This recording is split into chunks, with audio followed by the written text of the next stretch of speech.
Proviete, prezados, por favor, eu imploro, não assiste esse vídeo se tu tiver um senso de seriedade ou de estética. Esse é um bom momento para sair porque a abordagem aqui é de baixíssima qualidade, sobre um tipo psicológico que possivelmente colocaria pavor em qualquer introvertido. Mas aos corajosos que desejam ficar aqui até o final, eu já vou adiantar. Tem duas coisas que eu sempre falo e eu vou deixar claras já, agora. Primeira coisa, tipo psicológico não é rótulo e nem mesmo desculpa para comportamentos disfuncionais, muito menos para permanecer agindo de uma maneira negativa. Ai, eu só faço isso porque é meu tipo. A psicologia analítica é um caminho rumo a si mesmo, a realização do si mesmo. Isso é um papo de coach?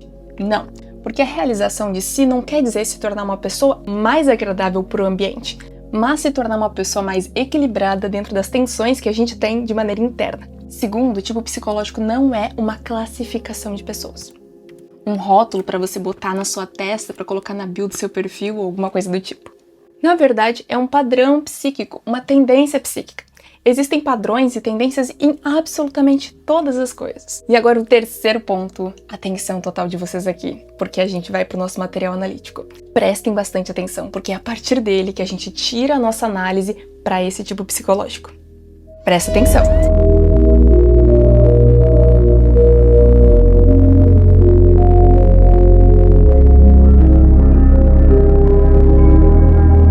Muitas indagações, muitas questões, a mente fica...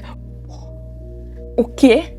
Como que a gente explica esse processo psíquico? Tipo psicológico vocês têm em mente, quer dizer, quem já tem um pouco de proximidade com a área?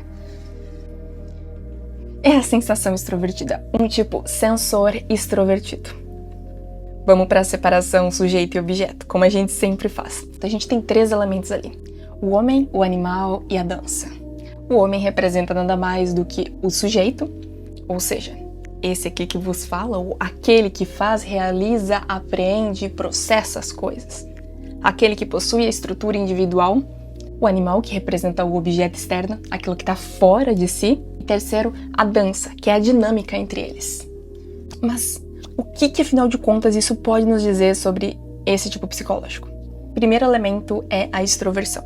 O extrovertido tende ao esquecimento de si rumo ao seu objeto. Pois bem, tá bem claro que esse sujeito tá dando de 10 no objeto. Ele não tem receio, medo de encará-lo, enfrentá-lo, dominá-lo e pegar ele com tudo. Então, será que o sensor extrovertido é o tipo de sujeito que chega numa festa e sai dançando com todo mundo? Será que é aquele que desenrola uma boa conversa com qualquer pessoa e fala sem parar? Não. Aí a gente cai nos maiores equívocos sobre a extroversão, que não é a mesma coisa que extroversão social. Esse objeto que a gente tem nesse animal aqui, esta ave, na verdade representa a realidade objetiva. O que é a realidade objetiva? Aquilo que é apreendido diretamente pelos nossos sentidos. A realidade que se toca, que se cheira, que se sente, que se age diretamente. Aquilo que nos mostra como as coisas estão apresentadas diante dos nossos olhos, diante da nossa percepção. Percebam bem. Olha só, a gente tem um sujeito que domina a realidade. O animal ali até tenta atacar ele em algum momento, só que o que ele faz? Ele agarra esse objeto, ele toma para si esse objeto e o domina plenamente. Assim como ocorre na sensação extrovertida, um sujeito que tem o domínio sobre o objeto. É um aparente domínio, e talvez um domínio equivocado, porque o sujeito se sente senhor do objeto, sendo que na verdade ele é afogado em direção a esse objeto que ele agarra. A própria individualidade pode ficar simplesmente desaparecida atrás desse aproveitamento daquilo que é apresentado através dos sentidos. Mas que tipo de movimento em direção à realidade? Ao deleite, ao desfrute e ao aproveitamento dessa realidade. E aí chegamos ao segundo elemento desse tipo psicológico, a irracionalidade.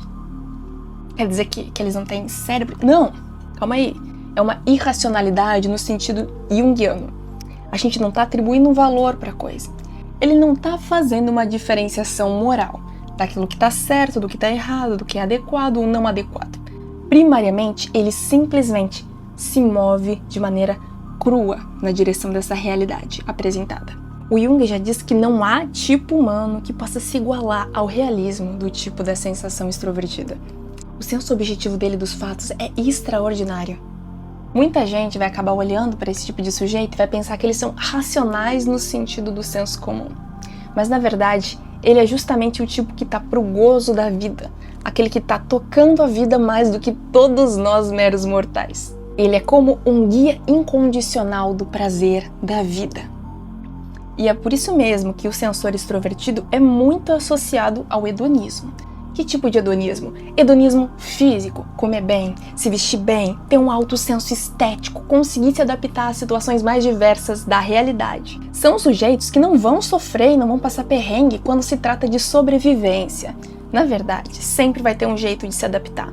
Só que, no entanto, há um problema ou uma das problemáticas dessa realidade crua é que, se exagerada, ela pode chegar a um nível preocupante de agressividade, por exemplo. Um sujeito que busca tanto o prazer nesse objeto, tanto a vivacidade dele, que pode simplesmente passar por cima de outras pessoas para obter isso.